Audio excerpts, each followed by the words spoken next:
Hello दोस्तों, today exam के current affairs के एपिसोड में फिर से स्वागत है। दोस्तों आज है 20 जुलाई 2020। तो आज के इस वीडियो में हम 20 जुलाई 2020 के जो भी इंपॉर्टेंट करंट अफेयर्स के सवाल बनते हैं उन सभी सवालों के जवाब इस वीडियो में विस्तार से समझेंगे। और इस वीडियो के लास्ट में दो सवाल अभ्यास के तौर पर आपसे भी पूछेंगे, जिसका जवाब आपको कमेंट करके बताना है। इसलिए दोस्तों आप इस वीडियो को शुरू से लेकर लास्ट तक जरूर देखें और सभी सवालों को जरूर याद करें। तो देखते हैं आज का पहला सवाल। पहला सवाल है, हाल ही में किस राज्य सरकार ने वेस्ट टू एनर्जी नामक पहल की शुरुआत की है। तो दोस्तों हाल ही में भारत की उड़ीसा राज्य सरकार है जिन्होंने वेस्ट टू एनर्जी नामक पहल की शुरुआत की है, जो कचरे से बिजली बनाने की काम करेगी। और दोस्तों उत्तराखंड पर्यावरण संरक्षण बोर्ड के अनुसार यह पहल है जो कचरे से 5 मेगावाट बिजली पैदा की जा सकती है। तो दोस्तों इस सवाल का कौन सा सही जवाब हो जाएगा? ऑप्शन बी है वो सही जवाब हो जाएगा। यानी दोस्तों उत्तराखंड राज्य सरकार है जो कचरे से बिजली बनाने के लिए वेस्ट टू एनर्जी नामक पहल की शुरुआत की है। किस राज्य सरकार ने की है? उत्तराखंड राज्य ने। और किस नामक पहल की? Waste to energy. ये जरूर आप ध्यान रखें।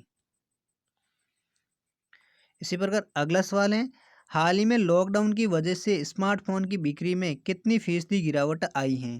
तो दोस्तों हाल ही में रिसर्च फ्रेम कनालिस के अनुसार स्मार्टफोन की बिक्री में कोरोना वायरस के कारण 48% गिरावट आई है। तो दोस्तों इस सवाल का कौन सा सही जवाब हो जाएगा? ऑप्शन सी है वो सही जवाब हो जाएगा। यानी दोस्तों लॉकडाउन की वजह से स्मार्टफोन की बिक्री में 48% गिरावट आई है। अगला सवाल है, किस राज्य सरकार ने ट्रांसजेंडर समुदाय के लिए मधुबाबू पेंशन योजना शुरू की है। तो दोस्तों हाल ही में भारत की उड़ीसा राज्य सरकार है जिन्होंने ट्रांसजेंडर समुदाय के लोगों के लिए मधुबाबू पेंशन योजना शुरुआत की है। और इस योजना का उद्देश्य है वो मुख्य उद्देश्य ये है कि राज्य के बुजुर्ग विधवाओं और असमस्त लोगों को वित्तीय सहायता पहुंचाना है। और इस योजना के तहत लगभग 5,000 ट्रांसजेंडर लोगों को उनकी आयु के आधार पर 500, 700 और 900 रुपये प्रति माह उनकी राशि प्रदान की जाएगी। तो मित्रों इस सवाल का सही जवाब कौन सा हो जाएगा? तो दोस्तों इस सवाल का सही जवाब है वो ऑप्शन बी हो जाएगा। यानी उड़ीसा राज्य सरकार है जिन्होंने ट्रांसजेंडर समुदाय के लिए मधुबाबू पेंशन योजना की शुरुआत की है। किस राज्य सरकार ने की? उड़ीसा राज्य के ने। और किस योजना की शुरुआत की थी? नाम क्या है योजना का? मधु बाबू पेंशन योजना। अगला सवाल है, किस भारतीय अभिनेत्री को TIFF 2020 का एम्बेसडर बनाया गया है। तो दोस्तों भारत की बॉलीवुड अभिनेत्री प्रियंका चोपड़ा जॉनस हैं जिनको टोरंटो इंटरनेशनल फिल्म फेस्टिवल यानी TIFF 2020 का एम्बेसडर बनाया गया है। तो दोस्तों इस सवाल का कौन सा सही जवाब हो जाएगा? ऑप्शन सी है वो सही जवाब हो जाएगा। यानी दोस्तों प्रियंका चोपड़ा को हाल ही में TIFF यानी टोरंटो इंटरनेशनल फिल्म फेस्टिवल 2020 का एम्बेसडर बनाया गया है।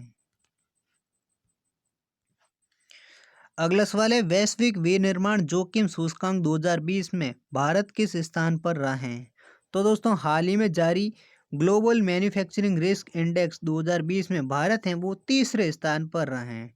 जबकि इस सूची में चीन है वो पहले स्थान पर रहा है और दूसरे स्थान पर संयुक्त राज्य अमेरिका है वो दूसरे स्थान पर रहा है।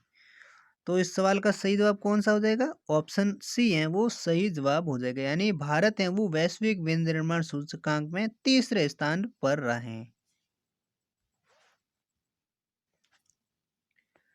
अगला पांचवा सवाल है, अंतर्राष्ट्रीय ओलंपिक समिति ने युवा ओलंपिक खेलों को किस वर्ष तक स्थगित कर दिया है। तो दोस्तों हाल ही में अंतर्राष्ट्रीय ओलंपिक समिति यानी IOC ने वर्ष 2022 में होने वाले डेकर युवा ओलंपिक खेलों को वर्ष 2026 में स्थगित करने का फैसला किया है।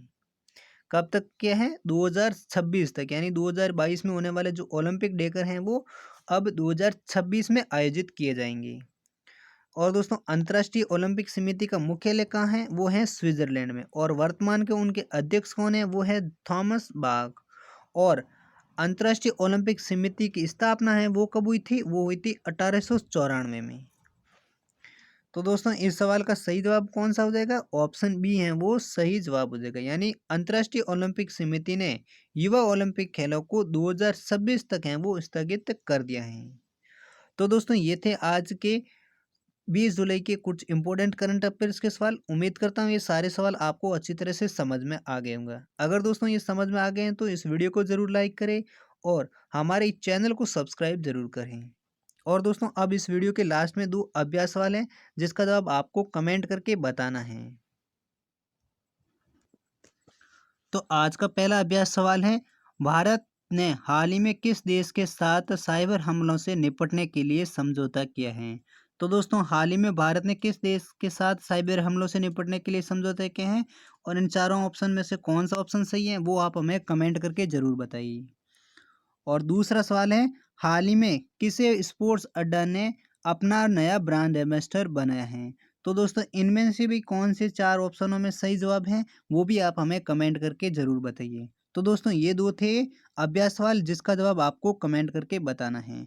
और दोस्तों हम मिलते हैं अगली वीडियो के साथ, तब तक के लिए जय हिंद, वंदे मातरम।